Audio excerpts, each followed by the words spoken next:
ঈশ্বর নরেন্দ্রকে কেন এখনো দয়া করছেন না? ঠাকুর যেন অভিমান করে এই কথা বলছেন। ঠাকুর নরেন্দ্রের দিকে একবার সস্নেহ দৃষ্টি করিতেছেন। নরেন্দ্র, আমি নাস্তিক মত পড়ছি। শ্রীরামকৃষ্ণদেব, দুটো আছে, অস্তি আর নাস্তি। অস্তিটাই নাও না কেন? সুরেন্দ্র, ঈশ্বর তো ন্যায়পরায়ণ, তিনি তো ভক্তকে দেখবেন।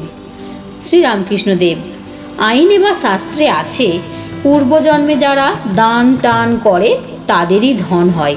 তবে কি জানো, এ সংসার তার মায়া, মায়ার কাজের ভিতর অনেক গোলমাল, কিছু বোঝা যায় না।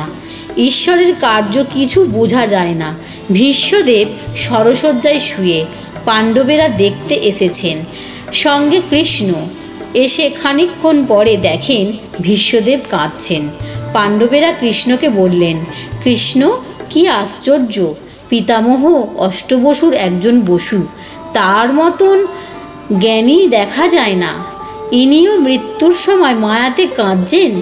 কৃষ্ণ বললেন, ভীষ্ম সেজন্য কাঁদছেন না, ওকে জিজ্ঞাসা করো দেখি।